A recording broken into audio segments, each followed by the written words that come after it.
Right now on KGW, Brian Koberger, the man convicted of killing 4 college students at the University of Idaho, is facing life in prison. That was the worst day of my life, and I know it always will be. As friends and family got to speak to their loved one's killer for the first time. Plus, we're live near the Portland airport where heavy traffic left people scrambling to make their flights on time this morning.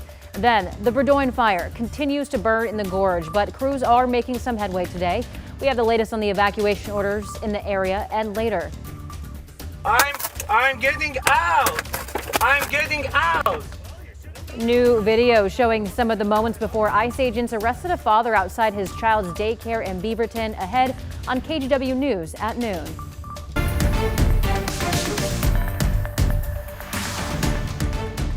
What happened that night changed everything. Because of him, 4 beautiful,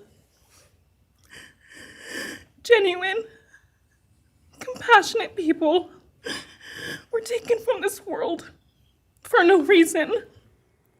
Brian Koberger sentencing hearing in Boise, Idaho began with a tearful and heartbreaking statement from the 2 surviving roommates who were inside the rental home when Kaylee Gonzalez, Madison Mogan, Xana Krunodal, and Ethan Chapin, students at the University of Idaho, were brutally stabbed and killed in the middle of the night in November of 2022.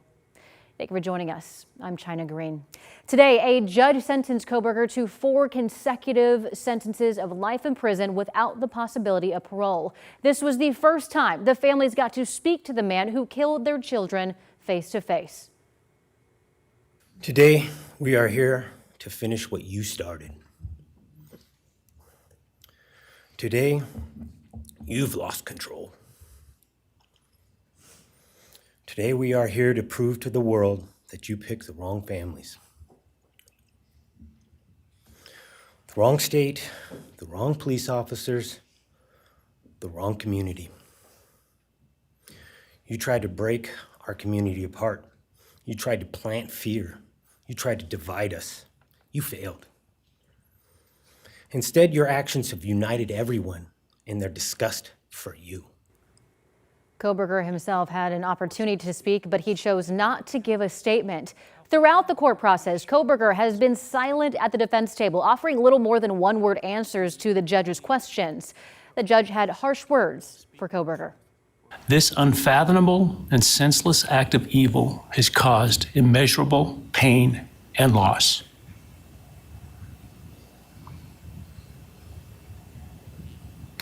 No parent should ever have to bury their child. This is the greatest tragedy that can be inflicted upon a person. Parents who took their children to college in a truck filled with moving boxes had to bring them home in hearses lined with coffins. Koberger will spend the rest of his life in prison. He must also pay a fine of $50,000 and a civil penalty of $5,000 to the families of each victim. To our local stories this afternoon. Many people missed early morning flights at PDX this morning. Some tell us they were stuck in traffic on Airport Way for well over an hour. Thomas Schultz joins us live from PDX. So Thomas, you've been talking to people all morning. What have they been saying? Yeah, China, everybody that we spoke to is disappointed and frustrated. They all say that nobody told them that there would be construction or delays as part of that construction. Now many are stuck here at PDX waiting for hours for a new flight. Morning was really awful. Early this morning at PDX, travelers like Nicole Kay were met with surprise congestion on Airport Way. It's been nonsense. It's absolutely just crazy. Leading some flyers to pop out of cars and try to reach the airport on foot, as a road repaving project created a traffic jam that lasted more than an hour. It's the worst I've ever seen. I basically have to leave tomorrow now. Frustrating. We missed our flight, so we had to get rebooked. Many missed flights and are spending hours at PDX waiting for another plane. And today, they dropped the ball big time. Those we spoke with say the airport didn't give them any notice of possible delays. At least let us know, send an email, do something, and let us know that it's going to be traffic and to get there early. As of mid-morning Wednesday, the Port of Portland says the traffic is at least partly tied to overnight paving. They add on their website travelers should be aware of overnight work and allow extra time in case of delays. Still, one man who missed his Alaska Airlines flight showed us this email the airline sent him, warning of delays nearly 2 hours after his flight had already taken off. He, like many others, was stuck booking another flight. We're now waiting 6 hours for our next flight.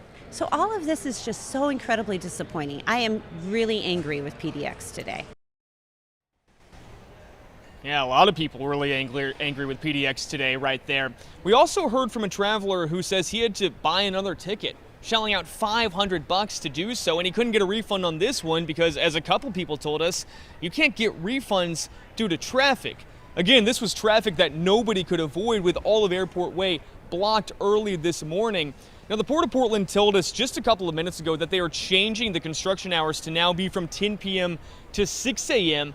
It was today 8 p.m. to 8 a.m. leading to this traffic because of that shortened time frame that crews have to work on this construction project, the repavement project that is.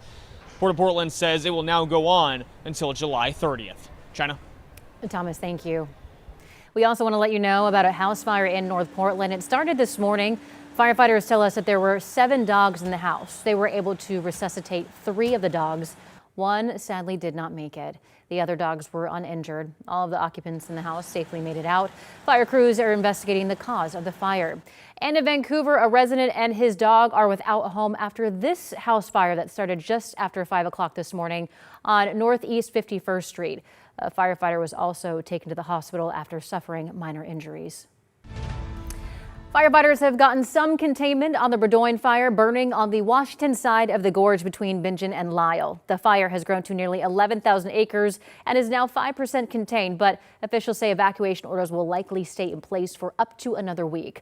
Firefighters say that they have made progress in stopping the spread towards some communities, but other fire lines are still uncontrolled. Headed over to meteorologist Chris McGinnis. Chris, I know that you have been tracking this on your end as well. Yeah, and unfortunately we'll continue to do so, right, for the numerous fires burning across the region. This to live look from Oregon's Veterans Home in the Dalles. And from this vantage point, as you look off to the north and west, you can see some of the haze and the wildfire smoke in the air. It's not producing as much smoke as it was, a couple of days ago, but nonetheless, the conditions are dry, the conditions are warm. It's 86 right now in the Dalles, north-northwest wind at 13. The good news here, and the Gorge is just an always breezy place, but in terms of wind, the winds are not overly strong by Gorge standards here, and they'll be gusting upwards of 20, 25 today. The wind will pick up tomorrow night and again on Friday night, so that's a bit of a challenge for the firefighting efforts, but the conditions are not terrible today, let's just put it that way.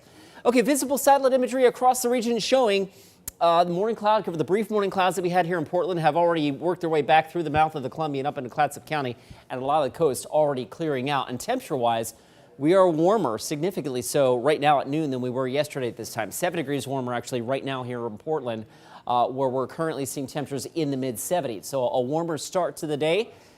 Goes to figure we should see a warmer finish, and we will. It's 76 last check at the airport. And the plan for the remainder of the day has us in the low to mid 80s by 2 o'clock, topping out at about 90. And then we'll dial back the heat a little bit tomorrow, more so heading into the weekend. The final weekend of July, China, it actually looks like a pretty comfortable one. We'll look at that coming up in just a few minutes. All right. Thank you, Chris.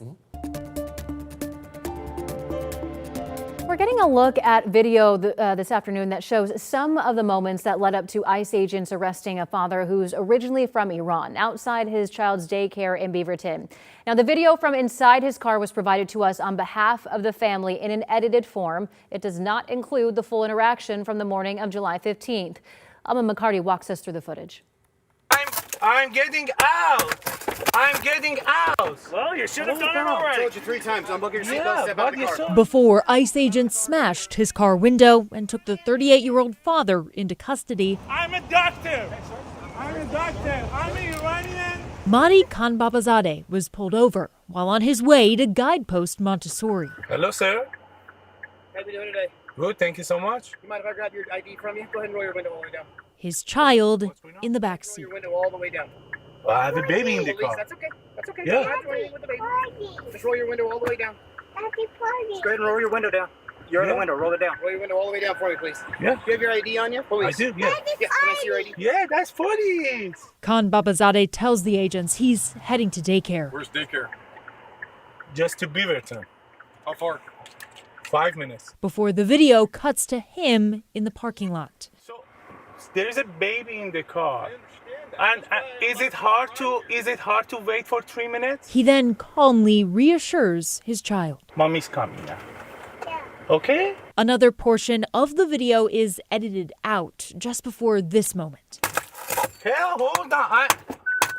ICE said last week that Khan Babazadeh was resisting arrest and refusing to exit his vehicle before an ICE officer broke a window.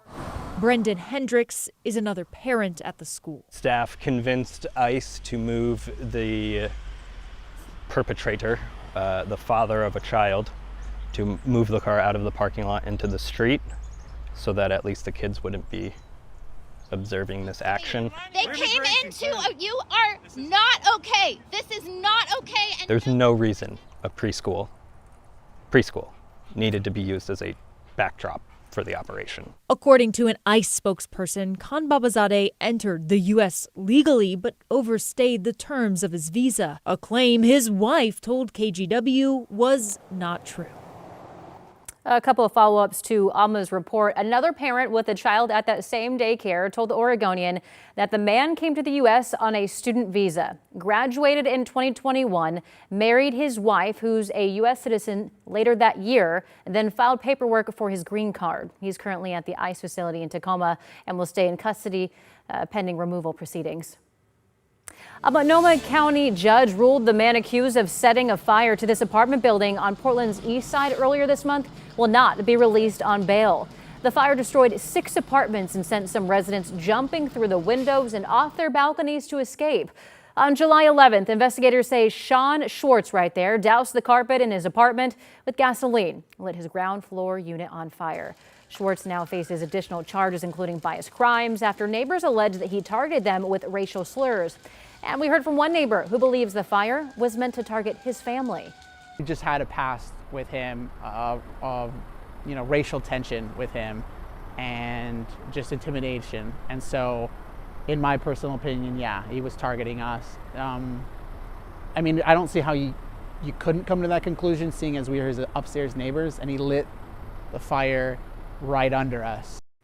That man's family started a GoFundMe to try to recover some of their losses.